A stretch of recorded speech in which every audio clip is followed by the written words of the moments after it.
Homelessness is a massive thing with troops. 22% of homelessness in the UK are a veteran. People come over here, get a roof over their head, but veterans don't. Why? Who says yes and no? Europe faces a staggering refugee crisis. Why the people who served our country have a higher chance of ending up on the streets. Not selling their medals and living on park benches. These people know if they can get so far, if they get scooped up by our Coast Guard, they'll get brought this way. We're making it too easy for them. It needs a combined effort. When you look at that and go, we need to stop this coming into our country, how would you stop it? Is there someone out there looking after the military, looking after veterans, going, hold on a minute, he ain't got a bed? Anyone who's served their country, when it comes to the benefit system, if they're in need of something, they should go to the front of the queue. There's 3,000 to 4,000 ex-military homeless people living in London each night. This guy served his country. You can't just leave him in the lurch. You need to help him as well. The other thing, on the other flip side of this, and I have to mention this because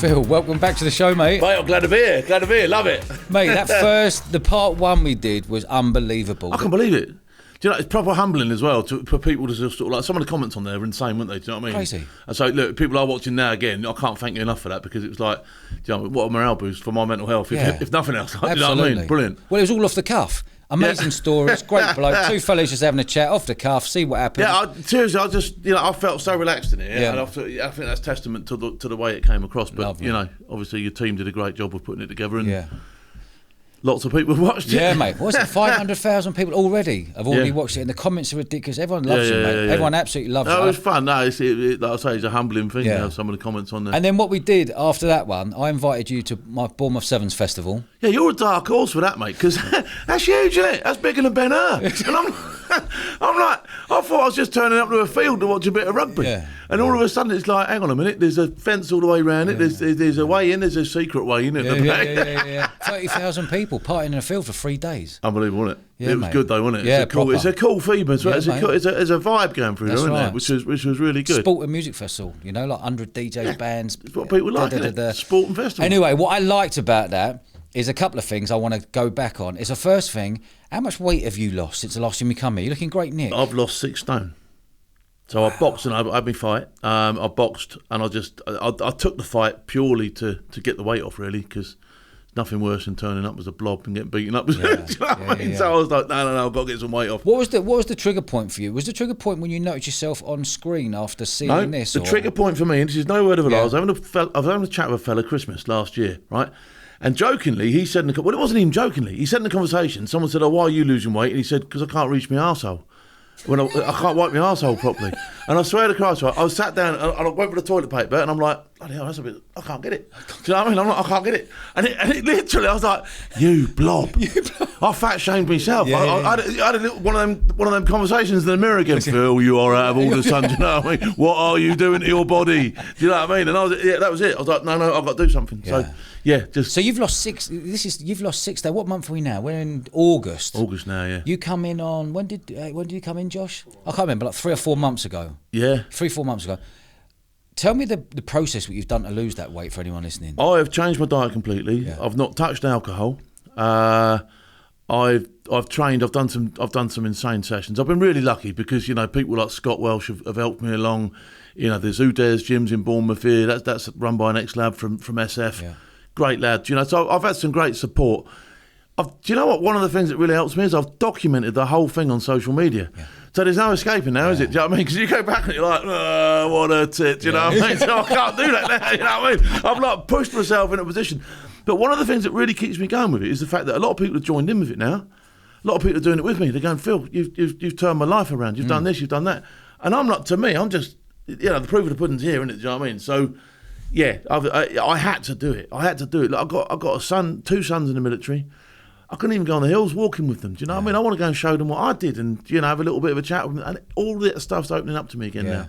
Mate, it's amazing what you've achieved. What was the time when you were with Bear Grylls and you were doing some exercise and you were like, I can't fucking do this? Oh no, yeah. We did that. We did that challenge. What was it? The Barbarian Challenge. Yeah.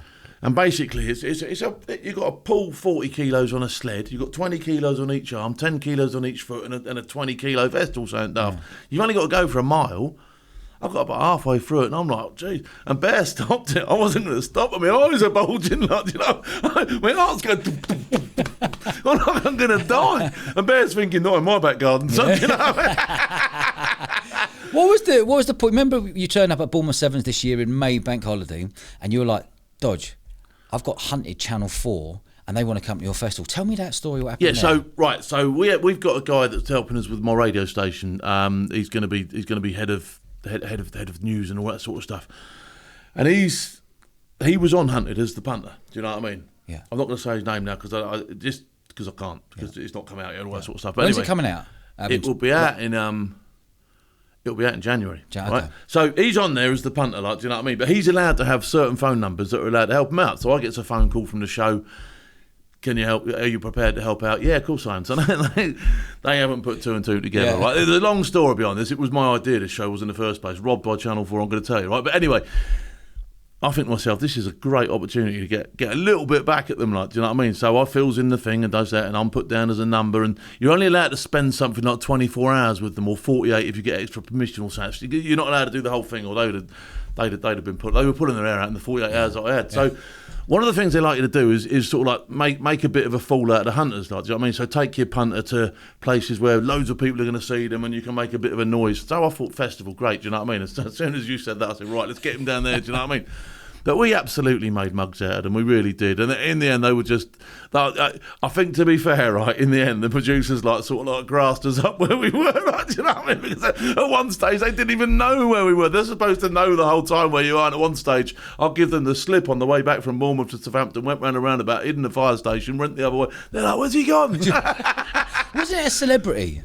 Was it a celebrity we had at come to the festival? Slipped in the back. You were like slipping in the back gate. He was a celebrity. Yeah. Although not many people have heard of him, so it's like, oh right. And what was happening there? Because they were like, "Can we film you, Dodge? Can we film you, Phil? Can we film him?" Tell me what was going on. What are they doing? Is that just for like B-roll? So no, they're supposed to film the whole thing. This camera crew is supposed to collect absolutely everything. Do you know what I mean? Because they don't. It's crazy, but the hunters have the same thing as well. So I've got some footage on my phone. The hunters were were looking for them. They got wind of the fact that we might be on the Rev Funnel ferry down in Southampton, right? So they turn up. So I think, right, well, I'll turn up because I haven't got him, and I'll throw a bit of a decoy in. So I turn up, see them on the pier, all looking around, and go, gotcha. Like, what's he doing here? Like, do you know what I mean? So then it becomes the hunters become the hunted, like, and I put them on Facebook Live and start chasing them down the thing. They're trying to get away from me, and I'm just laughing at their camera, going, look at them, look. You mentioned a minute ago. Roll back a minute. You said it was your idea. For the 100. So I wrote a few years ago. I did that Drugs Live thing on Channel 4, didn't I? Where I took the disco biscuit and got on a brain scanner, and they had a big old thing about it. It was. Hold on. Let's start with this first. Let's start with the first one. I'll hold you on that. Taking a pill. Go with the first one about the hunted. Your idea. Where did that come about? Right, so I ended up. They liked what I did on that programme. That was the point of bringing in the disco biscuit stuff, right? Because they liked what I did, and I came across well, and they enjoyed it. So one of their sort of like people that cast, or I don't know what they called them, executive producers or whatever. I don't know. Yeah. He called me in for a meeting and said, "Look, we liked what you did on TV. We'd like to give you a go at this." They paid for me to do a little pilot thing, and I went over and I filmed me stabbing pigs and that in Florida. Right? I've got the film roll somewhere. It was genius. It was great. It was a Big Phil's food fight. It was, and I was cutting things up and eating them. Like, do you know what I mean? It was all right. It was cool. Never went anywhere. Anyway, they asked me to come in and present to them a load of my ideas. So I said, "Who dares wins?" which I called Selection. That was my idea. And I called it On the Run. I've got all the paperwork to back it up. You know, they can't deny it. They cannot deny it was my idea because I've got the paperwork and the dates and the times it was sent on email. Like, do you know what I mean? So I called it On the Run, Hunter Force. All the terminology they've got is all mine. Yeah. Do you know what I mean? So, yeah, it was an absolute broad day. When they come to cast it, I thought, well, I'll stick my name in the hat anyway, just see if I can make a few. Mate, they completely, no.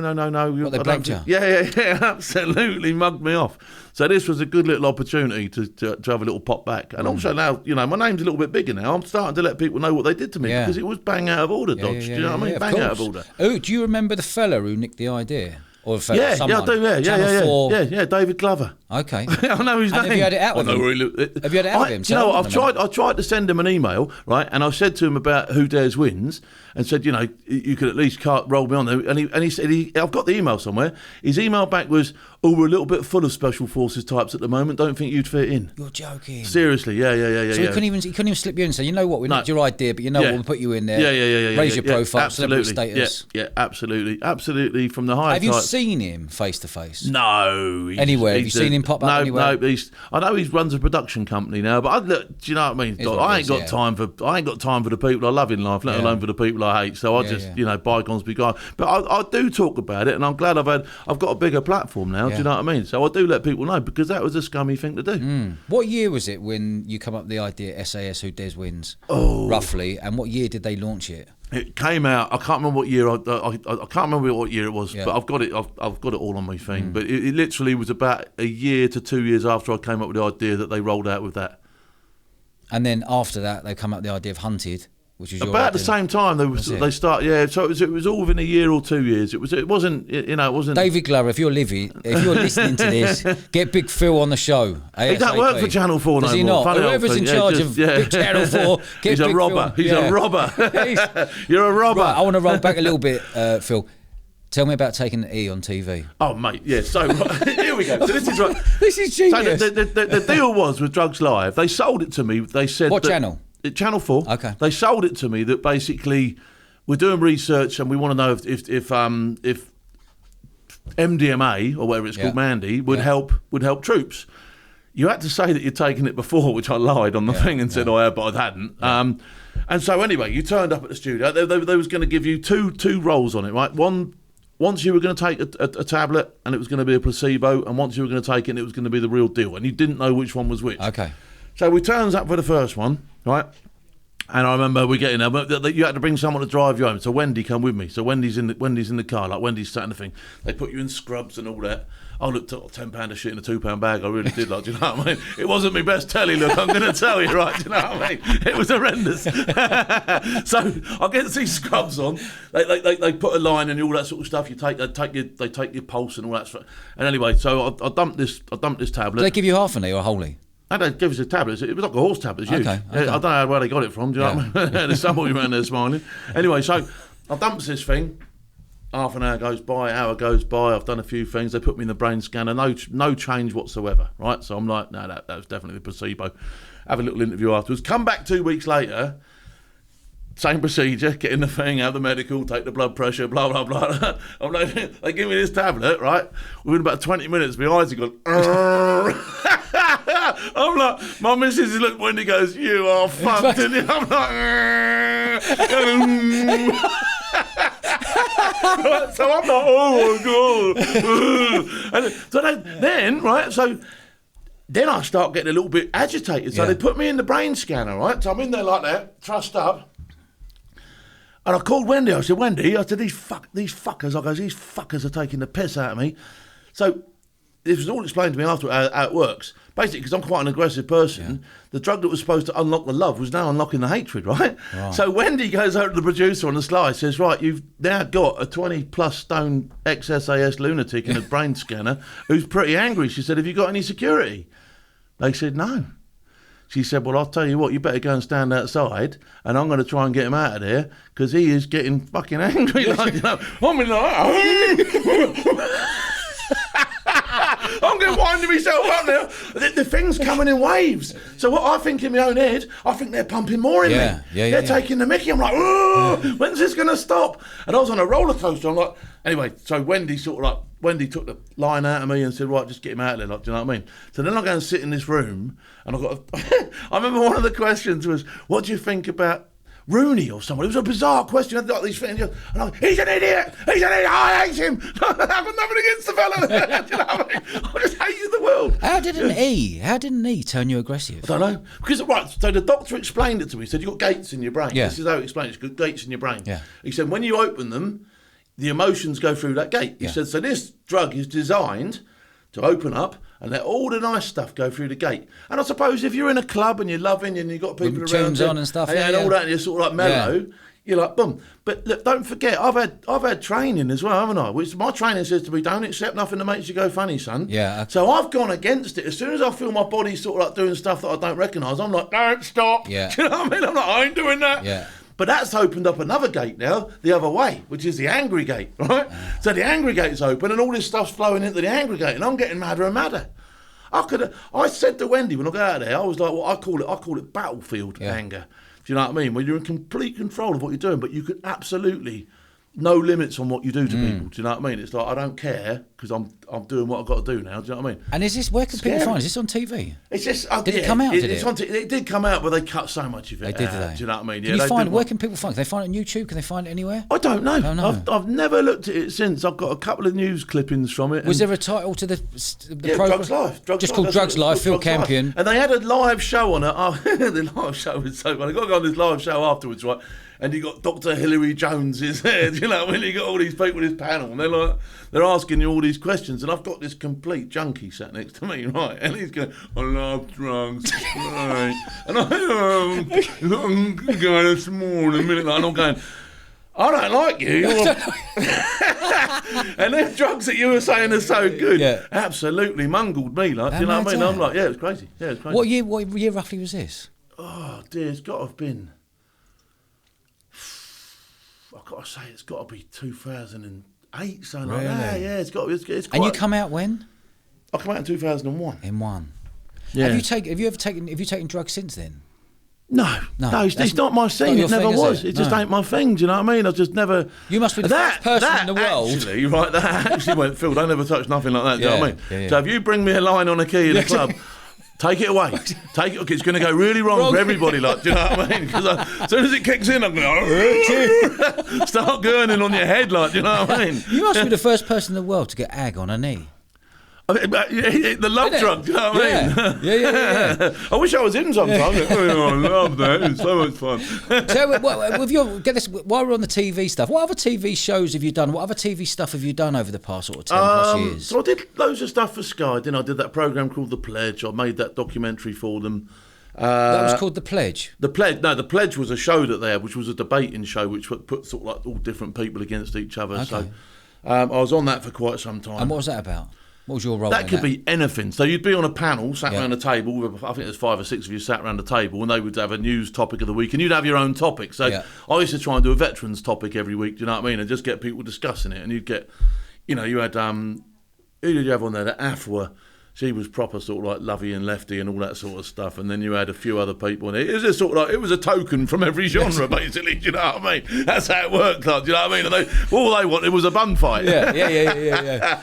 But unfortunately, with that, to be fair, they always sort of like tried to cast me as being mega right wing type, and I'm like, no, I'm not. Do you know what I mean? I'm not like that. I've got some of my views are staunch, and I was for Brexit and all that sort of stuff, but that don't mean I'm a sort of like.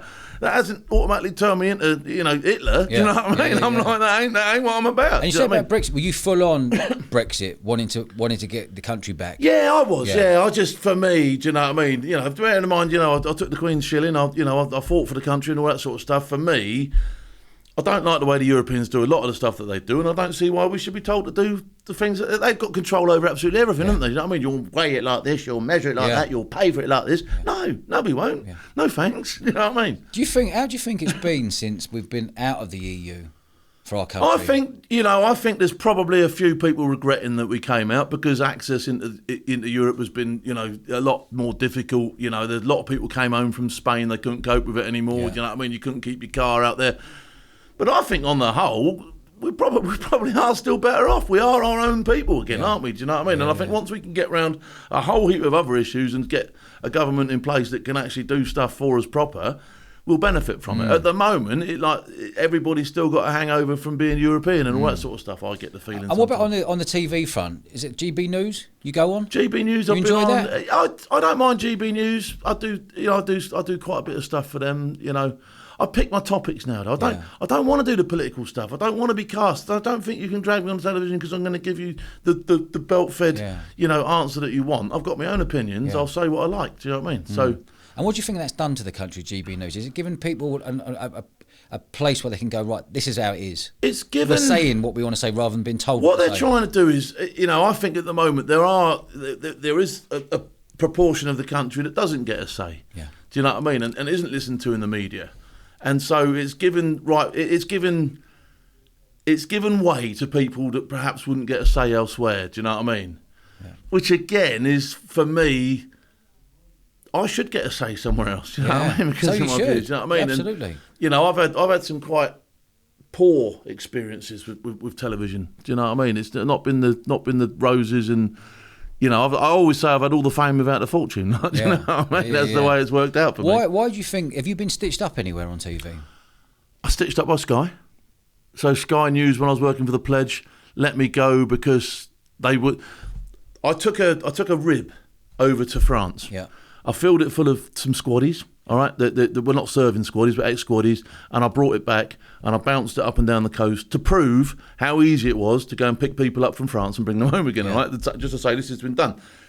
Unbeknown to me, a guy called Aaron Banks, who I don't know, who apparently is mega right wing, used it in his Brexit campaign. So Channel 4, in their bid to sort of like discredit Aaron Banks, tried to discredit my piece and say I hadn't done it. They'd done a little sting on me, and by the time I got into the TV studio and was recording, I suddenly realised what they were doing and went, no, I'm out of here. Like, do you know what I mean? Sky let me go on behalf of that. All right, that's what I was told. It was fake news. Anyway, this whole thing went to court eventually with Aaron Banks. Aaron Banks went to court, and I think all this stuff that had gone on, it was proven there was no wrongdoing. So there was no fake news. So that my piece it was just another piece that had been used to get at him. So with that in mind, we then had a situation where I'm actually in the clear. It's been proven in a court that what I did was absolutely above board. You know, not only to mention that, I didn't know at the time where it was going. So I genuinely just did this piece of work for somebody, gave it to them, had no idea what it was going to be used as, right? So, and this was all filmed? Yeah. All your stuff was all filmed. So where's the sting come from then? The sting came from they reckon that things were done at... So the day before I went across the channel, I went and tested all the different places I wanted to do drops. Right. To see if we could... And they were, you did it in the wrong order. Give me an example. I did Folkestone, I did one of the beaches along there. I did 2 or 3 of the beaches on the first day. Where are you going to go and get your men and drop them back? Before I went to France and back, I drove along the beaches that day and did a little bit of work on them, right? So just to make sure that it could be done before I wasted my time going over the channel. So I then went over the channel, overnight, had guys in the boats, come back, dropped them off. One boat. How many people, how many boats? One boat? 1 boat, 2 crew, 3 crew, 6 people. Okay, so there overnight, no one could see you, and then back in the dark. So I went over there. Yeah, I went over. No. I went over. I didn't broad daylight. Right, okay. I went over there, stayed overnight. In the morning, got up, had my breakfast, got the guys to come down and meet me by this just random jetty in the middle of nowhere. On you get on the boat. They went back. I actually circled the customs boat twice. Good morning, like that, and then went and dropped these guys off on the shore. And Channel 4's sting was, he didn't do that, he did it in the wrong order, he's tried to dupe. No, I didn't. Yeah. I did it, and the trace actually showed I'd done it. But it just... Anyway. What have you learnt from what you did? What have you learnt? Is it how easy it is to bring immigrants from Calais or from France into our country? It certainly is easy if you've got anywhere near any boating skills, do you know what I mean? You're there. But, moreover, if you wanted to now... If somebody wanted to make a living by bringing people over, it would be extremely easy for me to get a boat and for the right money, just go backwards and forwards and do shuttle runs all day. It's not a hard thing to do. It's not a great big piece of water, is it? Do you know what I mean? With very little training or navigation skills, you can see on a good day where you're going, can't you? Do you know what I mean? How long does it take? What's it, 25 mile? Yeah, it's not long. How long does it take for you to get couple from... Of hours, couple of hours to get across and couple of hours back? Couple of hours tops, yeah.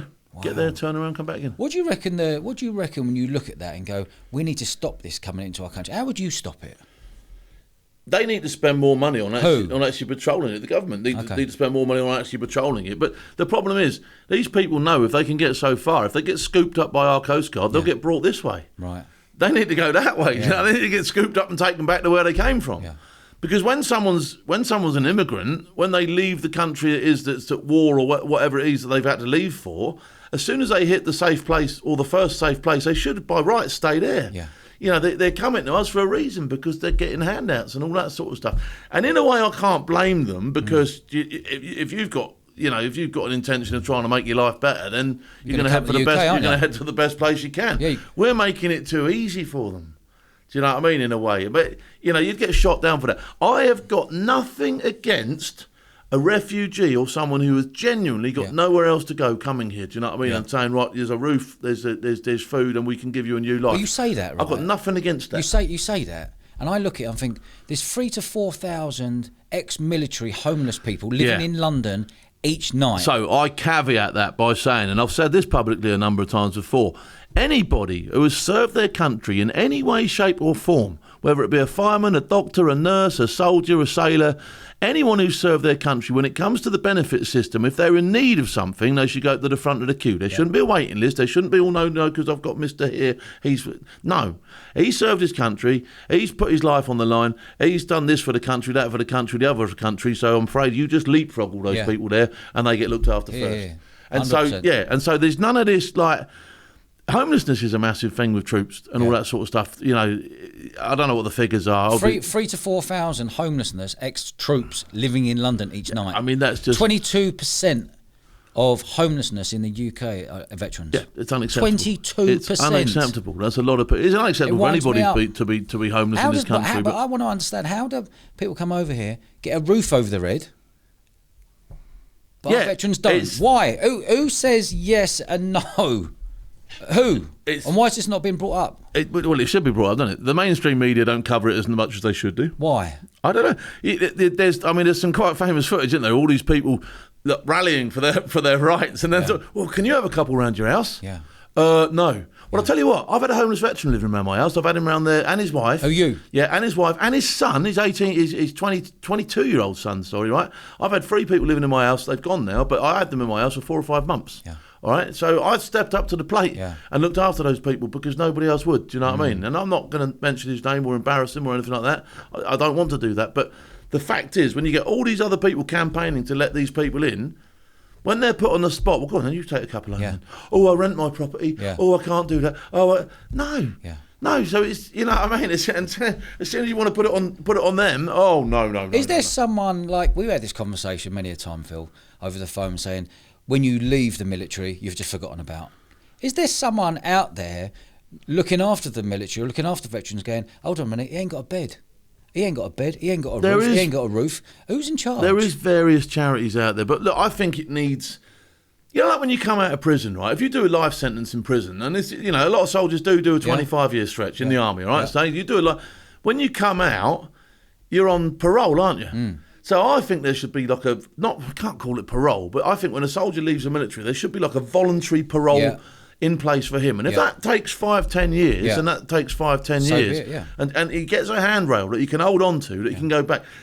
The military is getting better at this, right? It is getting better at it. You know, I see schemes in place now. You know, Marines are particularly good at stuff like this. You know, they have veterans back and they look after people.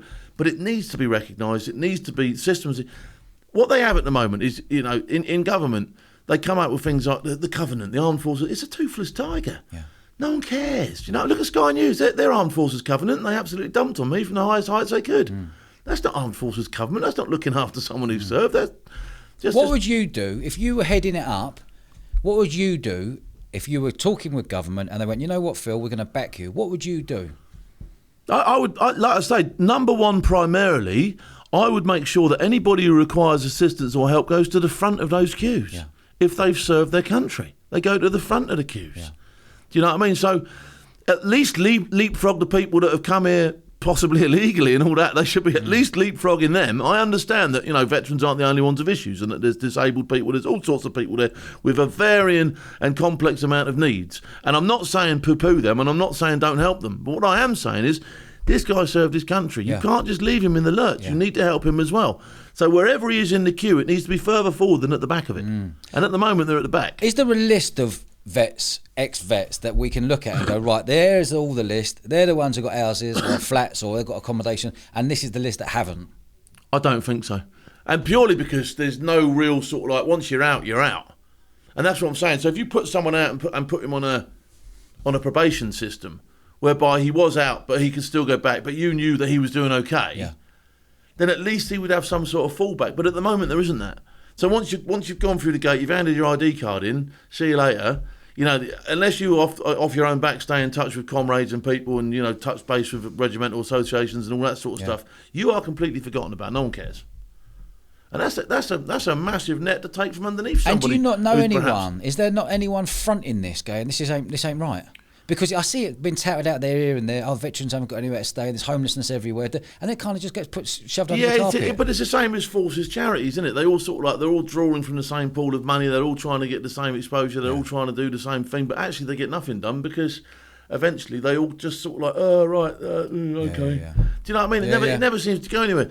It needs a combined effort. Yeah. And it's a very difficult thing to do because, like I say, especially with charities, they're all competing for the same money. They're all competing for the same expertise. They're all competing for the same space being talked in the House of Commons. Do you know what I mean? If someone paid you a salary to find out all the vets who are homeless and you were paid a salary, would you do it? If I thought it would work. But at the moment, you know, I could produce a list of, you know, say, you know, who was homeless, who wasn't homeless. Quite a few blokes wouldn't talk to me in the first place. Why? Right? So Why? They just wouldn't want to. They're just proud. They don't want to admit to that. Do you know what I mean? The guy that come and lived around my house, I had to almost sort of like say, come on, son, just get in here for now. I don't care. You don't have to tell anybody that. And that's why I don't say his name. But so there'd be a little bit of issue with that. I think it'd be a very difficult thing to do. Okay.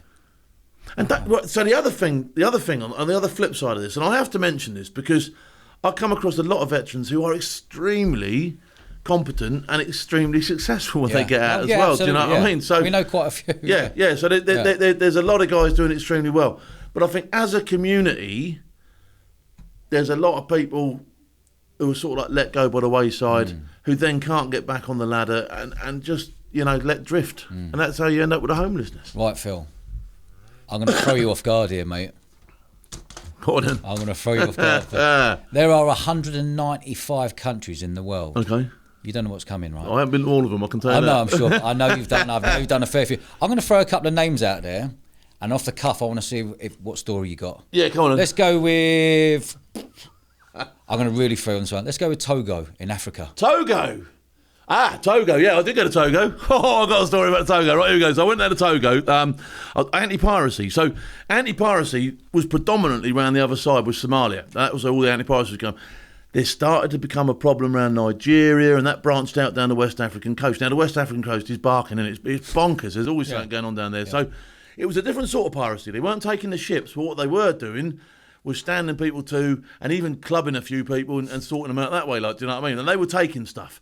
So they go on the ship, they get in the ship safe, they take the ship safe, they take your wristwatch, they take anything they could, and they'd be off. It was a different sort of piracy. But in that respect, it was more dangerous because dead bodies don't talk and all that sort of stuff, do you know what I mean? Whereas in Somalia, your money is keeping that crew alive and you're going to get weighed in with the ransom, hopefully. So it was quite a dangerous scenario. So what you would do is you would go round there.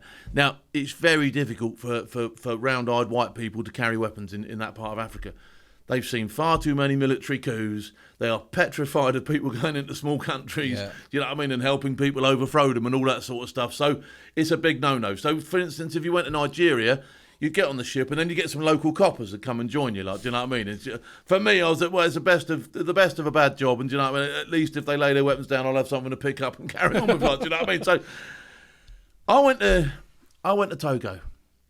And what year roughly are we talking here? Oh, it must have been around 2009, 10 or something like that. It was one of the last things I did actually. And a friend of mine says, we got this ship, it needs a few guys on it, and there's going to be some coppers join you, and you'll be going down there on your own. And can you take this body armour out?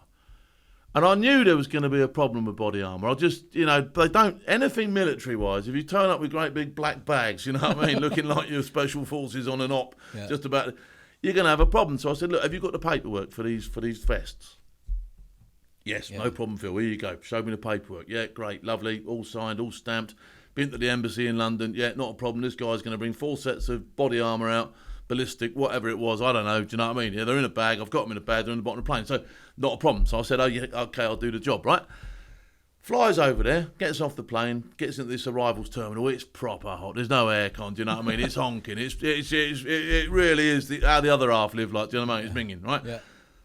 I'm sat there waiting for my bags to come off, and there's a few guys with uniform kicking around and all that sort of stuff, and my bags come through, and I'm sort of like, I can see out the corner of my eye that I've got to try and get them through an X-ray machine down the thing, but I'm not that bothered because I've got the paperwork. But I think if I can swerve them, I will. Do you know what I mean? Because I'm just illuminating myself with these things, right? So I get the bags, I stick them on my trolley.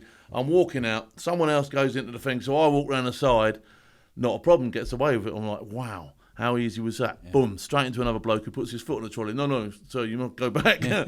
Oh, right, okay. So now I'm like, oh my God. Now I've put the pencil on myself anyway, haven't I? Do you know what I mean? So I go back round, throw the bags off, do it myself because I feel like they're going to feel how heavy they are. So I'll just grab the bags off myself, do you know what I mean, and chuck them on. They go through. The first bag doesn't even come out the other side, like, do you know what I mean? And it's like the thing stops and mate, you sat there behind the thing like that. And I know there's a problem straight away. Like, do you know what I mean? So I'm trying to be cool now. I'm sort of like stood on the other side going, looking at me watching, all that sort of stuff. And the guy's not having none of it. So before you know it, 2 or 3 guys in uniform have turned up. They're at the back of the machine, like this, right? Then someone else comes. Then a bloke, then an official turns up. Mr. Campion, we have reason to believe you're carrying ballistic plate body armour in your. I said, yeah, I am. I said, yeah, not a problem. I said, I've got the paperwork here. Get this paperwork. Give me the paperwork. He takes one look at it. Starts laughing at it. I'm like, what are you doing? What do you mean? It's not funny. Is it funny that I've got the right paperwork, or is it funny because I've got something that doesn't mean an absolute lot here at all? Yeah. It was the second, all right. So, I'm shaking his hand. You're in big trouble. Mr. Campion, you're in big trouble here. So I'm thinking, what are they going to do? So I'm sort of like, I know I've got my satellite phone in my thing, because in them days the phone signals weren't great, so I've got my satellite phone, the Ferrari with the big old donkey stick on the side of it. I've got that in my pocket thinking, right, so they take me off to this office. Again, I've got two guys with me now, two soldiers with me now, right? They're behind me. My bags are on the trolley. They've gone another way. I don't know where they've gone, right? I've got my day sack, and I've got the Ferrari in the day sack, my phone in the day sack. Miraculously, they don't search me at all at this stage, and I'll just have to go for this interview. They go, you're going to have to come to police station while we sort this out, Mr. Campion. So I said, well, can we phone the office? I said, because my office in London, it'll be open now. Do you know what I mean? They're only a few hours behind. It's almost straight behind. Underneath, isn't it? It's the same sort of like time frame. Yeah. Can we phone the office? No, Mr. Campion, no. The reason they didn't phone the office is because they didn't have a phone line that worked. All right? So I'm sort of like saying, well, phone. They go, oh, no, phone. I said, do you want to use my phone? Oh, we can phone office, all right? Oh, we can phone the office, you know what I mean? You can phone your mum as well, okay, you know what I mean? Just phone the office and get me out of this room, right? Okay? So he gets the phone, phones the office, and basically he comes away from there saying, no, they have no paperwork. Oh, no, they have got paperwork. They can't email it because he's got no email. The phone line doesn't even work. They don't have the email. Like, you know what I mean? So there's no way that's coming through. So I'm thinking, this is a mess. Gives me my phone back. He goes, you're going to have to come to the police station. So I'll get in this truck, back of this truck, one of those sort of like Toyota type pickups. Yeah. Back of the pickup. 2 more Jundies get on there. 2 more soldiers get on there as well, right? So I've got now 4 soldiers on there, me, and the guy in the front, and someone with him driving me, and I don't even know where I'm going. Now I'm not thinking, oh dear, the old pace has just picked up a little bit, the adrenaline's starting to spike and all that. Like, where are we going? When we get there, we drive into this courtyard. I mean, we turn in. I can't really see too much going. I've got no idea where I am. We drive in, and as we walk down, he parks by this like big shipping container. And we're walking past the shipping container, and as we get to the end of it, I go to carry on walking as if I'm going to the building. He sort of like pushes me left, and I know the shipping container's open, and in I go, like, do you know what I mean? I'm like, that's minging, do you know what I mean? It pen and ink, I'm telling you. It's like, I don't know who's been in here, how long they've been in here for. They might still be in here for all I know, do you know what I mean? But this thing honks, all right? This thing honks. And sure enough, they shut the thing behind me. Now, I've got my sat phone in there, but that doesn't work, all right? So they haven't taken nothing off me. I've got my sat phone still and my bag. This is a real African mentality, this is, right, okay? So not only am I in this thing, but to speak to anybody, they want me to make sure that I'm lower than they are, so they've put the window at about knee height down there. So I've got to, like, stick my head out like that. I'll stick my head out, I'll start yelling for people to come over, like, do you know what I mean? Couple of kids come over. I'll figure that if I stay there for too long, they're probably going to take a piss on me. Like, do you know what I mean? So I'm like, I ain't having that. Do you know what I mean? So this thing is baking. It's proper hot. Anyway, I'm in there. I don't know how long I'm in there for. He drags me out, gets back up to the office, make a few more phone calls. Still not happy. Back in the container. Container opens, and these soldiers are now taking the mickey out of me. Going, you are mercenary. You're mercenary. You know what happens to mercenary in Togo. mercenaries get, like this. They're telling me, you'll be in court Monday, Mr. Campion, and I'm like, no, I'm not a mercenary. I'm not a mercenary. Do you know what I mean? I've got wings tattooed on my arms. Do you know what I mean? I've got, I am slap bang in the perfect category to be a mercenary. Do you know what I mean? I'm like, I couldn't go any worse. Eventually, after loads of sort of like different comings and goings, and me being told countless times that on Monday I'm going to get hanged, shot, beat, flogged, dragged through the streets and all that sort of stuff, they take me out of the container, put me back in the wagon. They don't drive me towards the airport. They now drive me down to this hotel and they put me under hotel arrest. So I'm in the hotel. Anyway, long story short, I'm in the hotel for a few days. The body armour I never ever see again. I don't see the ship. The job, as far as I'm concerned, is cancelled. I'm taken out, I'm put on a plane and I'm sent back to the UK, all right? I am proper happy about that, do you know what I mean? I'm in the Glad to Be Alive club. I'm like, wow, that's cool. Get back to the UK, phone up the company responsible, tell them the nonsenses I have, which they're fully aware of because they know because I've been on the sat phone to them a few times. Well, we're only going to be able to pay you for the amount of time that you what? I had 3 weeks work out of you here, do you know what I mean? On quite a decent dollar. I said, you need to be paying me and I need the whole lot. I said, I said, it ain't my fault. I said, it's your... Anyway, they paid me. I'm telling you, they paid me. I was on my way up there. I was on a train. I got a phone call from a friend of mine, John, and John says to me, he said, John says, he goes, I've just had a phone call from this company in London and they want to know if you're serious about coming up. I said, I'm on the train. I'm on my way up there now. Do you know what I mean? He phoned them up. Was there a point then? Was there a point when you were sat in that, when they looked down, boom, and you thought, my life's flashing through my eyes right now? Yeah, proper. I was like, this could be it. This could be the final song for Phil. Jesus. How old were you? Late 30s, I suppose. Bloody hell. Yeah, late 30s. Bloody hell. Yeah, I had all sorts of thoughts in there. Yeah, plenty of time to think when you sat in one of them, mate. Yeah, I bet. And it was proper hot as well. Do you know what I mean? Fucking hell. Africa. I'm going to stick with Africa right now. Go on, stick with I'm Africa. going to pick another country. Go on, do that one. Right. What a bad one to start with, though, was it? That was a good story. Let's go. Let's move across. Let's move across to Europe. Yeah. Let's go Switzerland. Okay, Switzerland. Let me think Switzerland. I've been skiing there loads of times. Looked after a Russian billionaire's kid in Switzerland. But I'll tell you what I'll tell you. Right, so I was debt collection. Right, I was doing some debt collecting. And I used to do it just purely. It was nothing heavy. It was nothing nasty. But it was just go and recover the debts, do you know what I mean? And it wasn't, I'm not your lawyer, am I? Do you know what I mean? So you can imagine there has to be a few words exchanged and all that sort of stuff, but it was okay, do you know what I mean? I was never horrible to people, nothing like that. So he comes up with this one in Switzerland, and I have to go and, he lives in a tower block, this fella. So I go and sit outside the tower block, and it's got one of those key codes on the outside. So what I did was I put the old Windoline on the key code, and I can see which numbers are being used, and then we worked out the code on the numbers, and I gets in, do you know what I mean? So I'm in there. Before long, we're in there, right?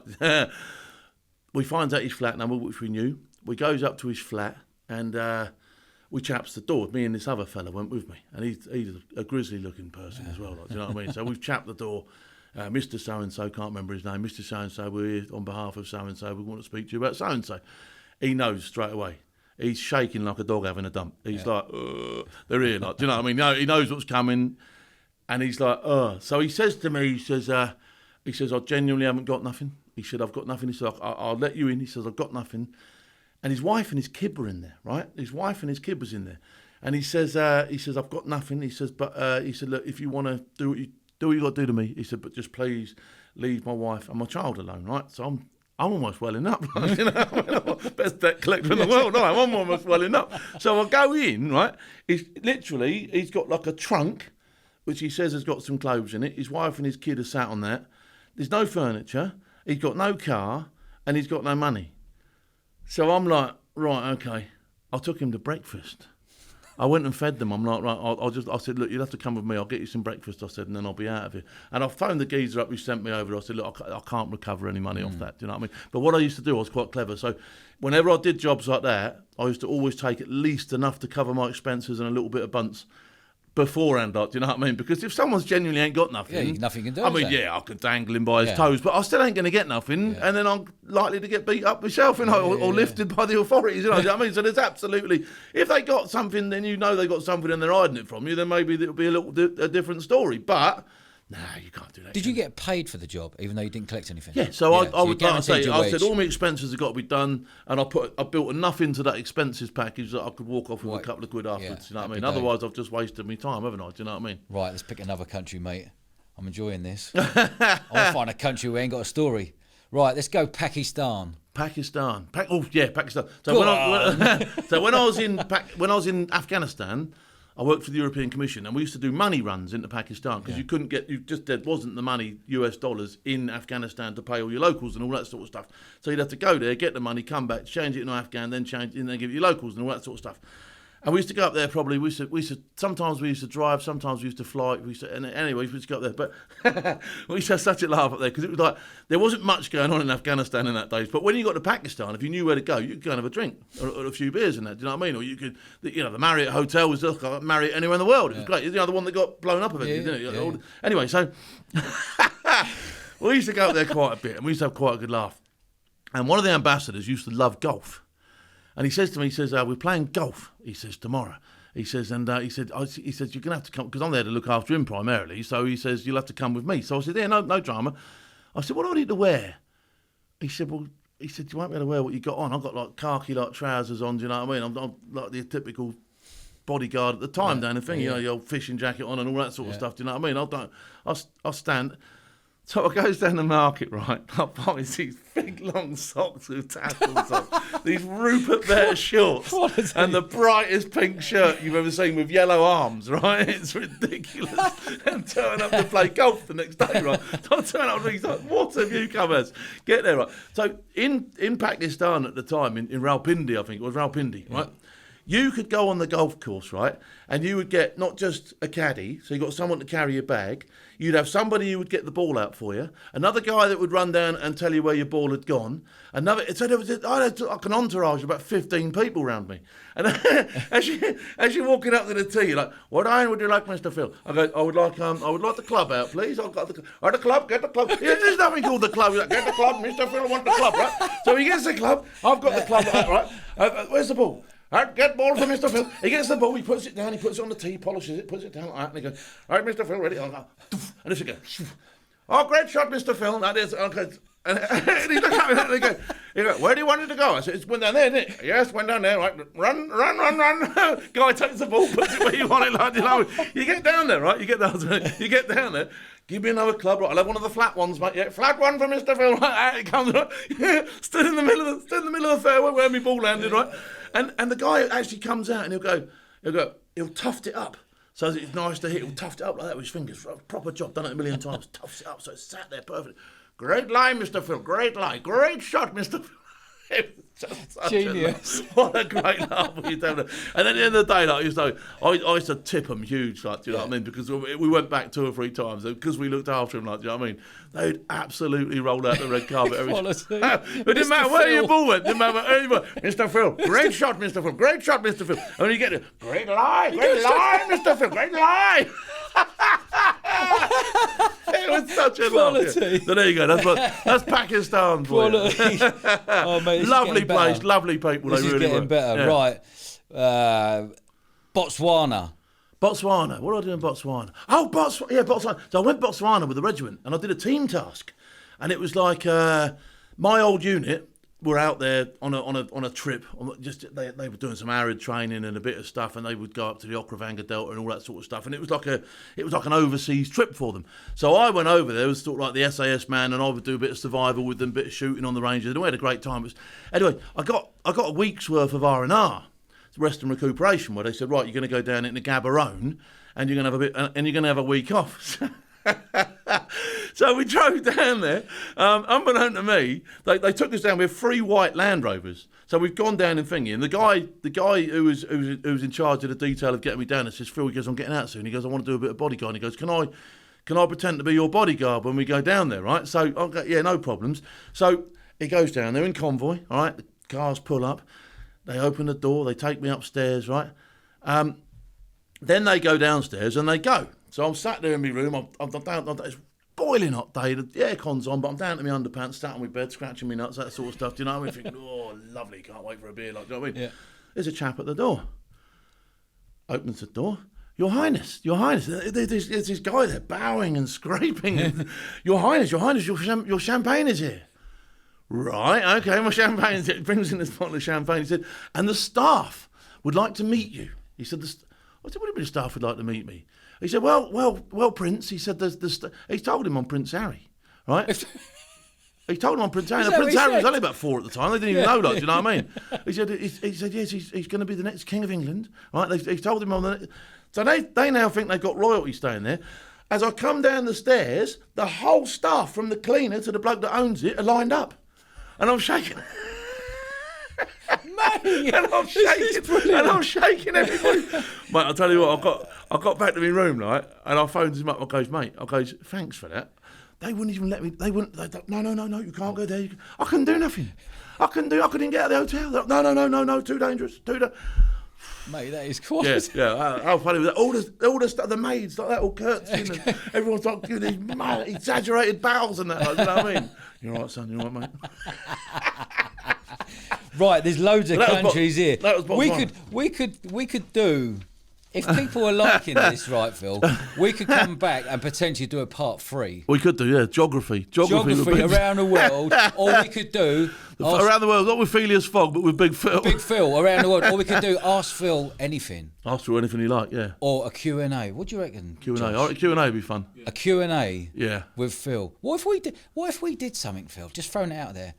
Obviously, being a promoter and putting on loads of events over the last 20, 30 years, and you being the face and me and the host of the thing, what if we did like a little tour? What if we put something I think a live tour would be absolutely... Do you reckon that'd work? It'd be fun. I reckon it'd be a good laugh. If we put our heads together and said something like, right, we're going to be in Portsmouth or Bournemouth or Poole or Southampton, and we hired a venue, and we went, right, live with Big Phil Campion. I reckon that'd be a blinding idea. I reckon we'd have a right laugh. Eventful Lives hosts Big Phil Campion in a theatre or something like that. Do you reckon people buy tickets? I mean, Billy and that do it, don't they? Do you know what I mean? So Billy Billingham. Billy, he does the whole tour, doesn't he? Billy does the tour. His tours seem to always be packed out. Foxy's done one. Yeah. Should we chat about that? We should have a chat about that. Do you reckon any listeners out there? In the meantime, in the comments, let us know if you want to do that. If you want to do that, I think we'll have a right laugh. Yeah, it would be a laugh. Imagine if we mix some. Imagine if we did like a mix where out of the 100, how many guests we had on, Josh, so far? 154. We've done 154 guests, and we've got 26 in the bank that we've already recorded. So all in all, we've done 170 odd episodes. What if we did an evening with Big Phil, but we did a surprise and mixed it in with like what's a massive hitter we've had? The Eventful Lives All Stars. Yeah, Eventful Lives All Stars. Bring one to each event. So if we did like do a freeway. You with Harry Redknapp. Oh, that'd be hilarious. I know Harry. I've met Harry a couple of times. Harry's a good mate. I reckon we could make that work. What if we did like you and maybe Marcus Redwood? Yeah, Marcus, yeah. Who's had a ridiculous amount of hits and people are loving him. The same vibe as you. Yeah, he's a good guy. And we could do a free... What? This is actually an idea. And we'll get it on the road show, the Eventful Lives road show. Yeah. That'd be fun, wouldn't it? You fancy that? I do fancy a bit. That's a bit of me, Before we do that, we've got to get the buy-in from people going, you know what, if you put it on, we would buy a ticket. Yeah. We'd come along and support Phil. Yeah. Right, let's put our heads together. Let's get it on there. Let's put our heads together. Let's get it on. Let's talk about it. Yeah, mate. It'll be fun. It will be fun. I'm glad you. Yeah, it'll be fun. We'd have a right laugh. It will be a laugh. Or we could put a twist to it, like come and have a couple of pints with Big Phil on stage. Yeah. And then what we'll do is add in other special guests, but maybe we go and do it. I don't know. There's an idea there, isn't there? Yeah, it'll be fun to be had. Mate, this sounds like... I'm happy. This sounds like we could run to something. It could be fun. But we only better do this if people are like, yes, we would come. No, there's no point of us risking a load of money up front going, will people come? But actually, if people come and go, fucking, I loved that.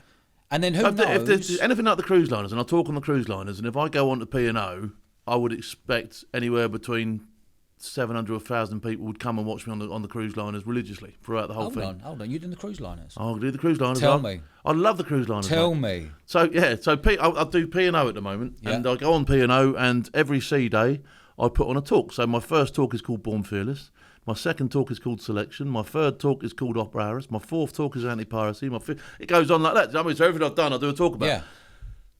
They love me on P&O, and I'm really humbled that I get huge audiences. Compared with other speakers that go on there, I get absolutely mammoth audiences, and it's just such a laugh. I remember there's a video of you on Insta or something doing a massive dance in front of 1,000 people, having everyone in stickers. I was the sexiest man on that cruise ship, Sexy beast. and they still bounce. You know what I mean? I'm